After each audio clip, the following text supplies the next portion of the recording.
About GM? We were told GM, not to interrupt, we were told GM repaid their loans, quicker. But it turns out that they used other TARP money to pay back the loans from from different TARP money. Yeah, isn't that rich? Unbelievable. We're using the taxpayer money to pay back the taxpayer. Plus, here's what's worse: the American people still own GM.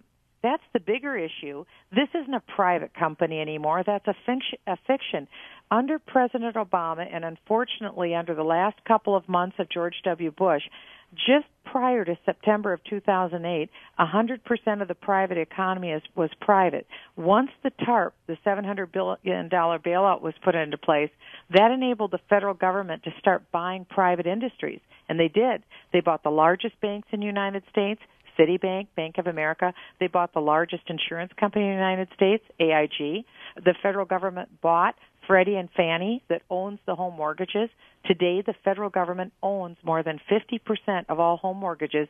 And if people go to buy a home today, 9 chances out of 10 they're buying the mortgage from the federal government. Also, GM, Chrysler, the federal government bought. They've taken over the student loan industry and the healthcare industry. If you add all of that up, in 18 months' time, the federal government now owns or controls 51% of the private economy. This is stunning. What's happened. Hugo Chavez is looking up and marveling that it's been done so fast. We're talking to Michelle Bachmann, the congresswoman from the state of Minnesota, here on the Steve Malzberg Show. I got one more for you about, he left health care to the Congress, to Nancy Pelosi and Harry Reid. And now he goes around and says this, and it just floors me that people say, what are you going to do? How are you going to solve the budget crisis? What is it? Are you going to raise taxes? What about a VAT tax? And all he says is, I'm going to wait for the recommendations from my panel. I mean, he's president. Isn't he supposed to take the lead and solve the problems? Well, he's pushing the present button, just like he did 133 times when he was a state senator in Illinois. He didn't want to take the hard issues and deal with them. He passed them on to someone else.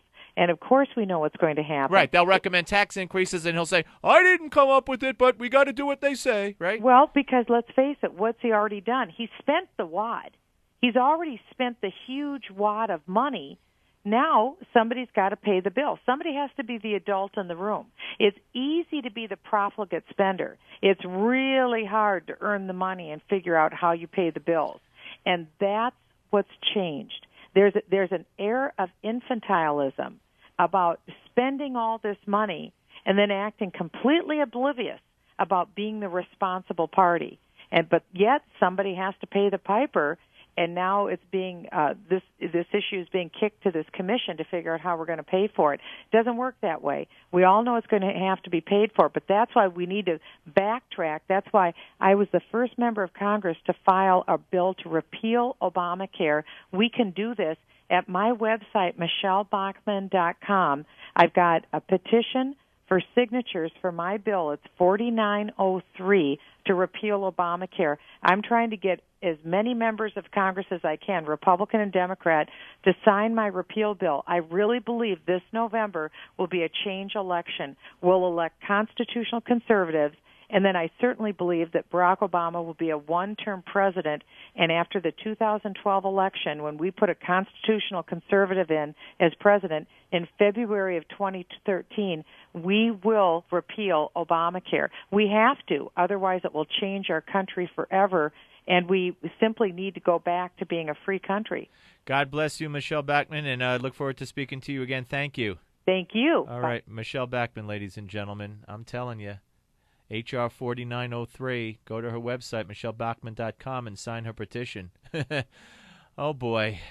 Boy, oh, boy. We are in an air of infantilism. What'd she say? I got to get that quote. But she's so right. A president who can't make a decision, so then he could blame it on the people who he assigned to come up with the solution. So he'll take no responsibility. I didn't want to raise your taxes. They told me to raise your taxes. On the Steve Malzberg Show.